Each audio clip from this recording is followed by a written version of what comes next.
Hi hello மக்களே, welcome back to Mumbai பிளாவிஸ் டைரியின் அன்பு வணக்கம்.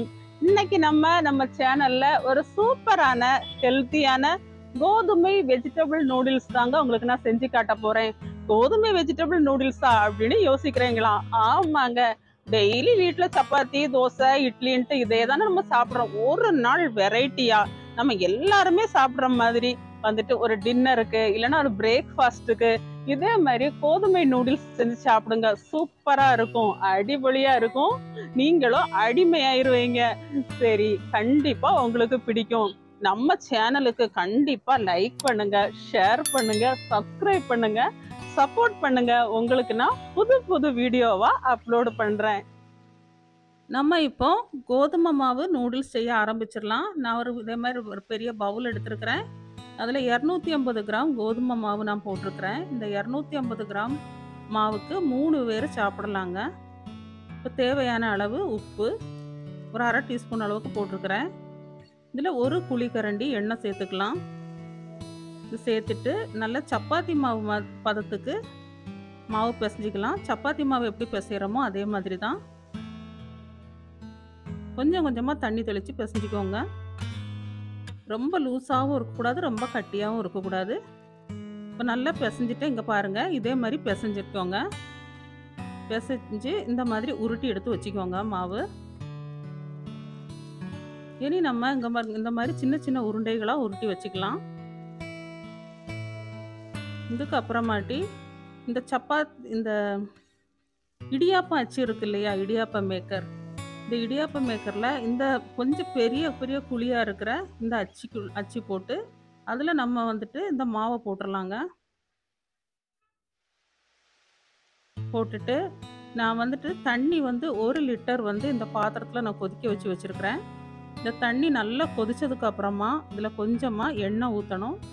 எண்ணெய் ஊற்றிட்டு நம்ம அந்த இடியாப்பம் மேக்கரில் அப்படி நூடுல்ஸ் புழிஞ்சு எடுத்துடலாம். எண்ணெய் ஊற்றிட்டேன், தண்ணி நல்லா கொதிச்சிருச்சு. இப்போ பாருங்க, நல்லா சுற்றி விட்டுறலாம். நம்ம கோதுமை நூடுல்ஸ் ரெடி ஆகிட்டு இருக்கு. இங்கே பாருங்க எவ்வளோ அழகாக விழுது பாருங்க. நம்பவே முடியாது கோதுமை நூடுல்ஸா அப்படின்ட்டு, அவ்வளோ அழகாக இருக்குது. சாப்பிட்றதுக்கு ரொம்ப டேஸ்ட்டாக இருக்கும். நீங்கள் கண்டிப்பாக வீட்டில் இந்த வீடியோ பார்த்துட்டு செஞ்சு பாருங்கள்.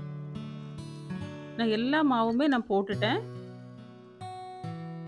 இது போட்ட உடனே நீங்கள் உடனே கிளறாதீங்க. ஒரு 2 நிமிஷம் அப்படியே விட்டுட்டு அதுக்கப்புறம் நீங்கள் கிளறி விடுங்க. இப்போ நம்ம ரெடி ஆகிடுச்சு. ஒரு 6 நிமிஷம் தான் ஆகும் இது ரெடி ஆகிறதுக்கு. அதுக்கப்புறமாட்டி இந்த மாதிரி குளிர்ந்த தண்ணியில், அதாவது நார்மல் தண்ணியில் நம்ம அந்த நூடுல்ஸ் எடுத்து போட்டுடலாம். போட்டு ஒரு நிமிஷம் அப்படியே விட்டுருங்க. 1 நிமிஷத்துக்கு அப்புறமா அதை ஒரு அரிப்பில் நல்லா அரிச்சு எடுத்துருங்க. தண்ணி நல்லா வடிகிற மாதிரி.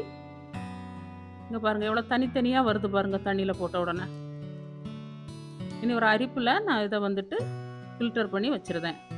இப்போ நம்ம நூடுல்ஸ் பண்ணுறதுக்கு தேவையான எண்ணெய் ஊற்றிருக்கிறேன்.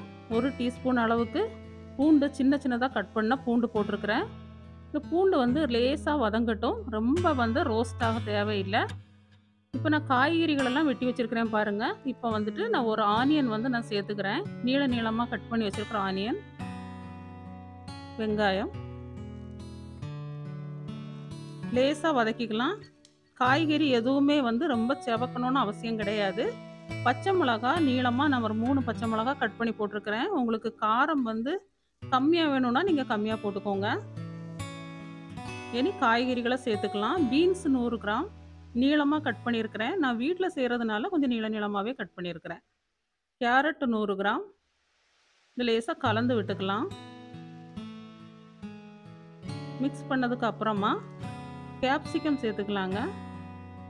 குடை மிளகாய், கொஞ்சமாக உப்பு போட்டுக்கோங்க காய் வேகிறதுக்காக.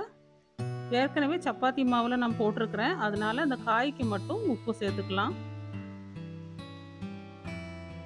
இப்போ கேப்சிகமும் ஆட் பண்ணியாச்சு. கேப்சிகம் போட்டதுக்கப்புறம் ரொம்ப நேரம் வேக விட வேண்டாம். அதே மாதிரி நம்ம ஸ்டவ் ஹை ஃப்ளேமில் இருக்கணும், குறைச்சி வச்சிடாதீங்க. சைனீஸ் ஐட்டம் செய்யும்போது எப்போதுமே ஸ்டவ் ஹையாக இருக்கணும், லோ ஃப்ளேமில் வைக்கக்கூடாது. சுகர் கொஞ்சமாக ஆட் பண்ணியிருக்கேன், ஒரு அரை டீஸ்பூன் அளவுக்கு. அப்போ தான் அந்த காய்கறி நல்லா கிறிஸ்பியாக இருக்கும். அதுக்காக தான் சுகர் ஆட் பண்ணியிருக்கிறேன்.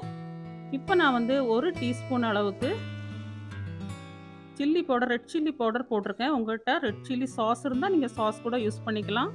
நான் அப்புறம் வந்துட்டு சோயா சாஸ் யூஸ் பண்ணியிருக்கிறேன் 1 டீஸ்பூன். அப்புறம் 2 டீஸ்பூன் அளவுக்கு டொமேட்டோ கெச்சப் போட்டிருக்கிறேன். இப்போ நம்ம எல்லாமே நல்லா கலந்து விட்டுக்கலாம்.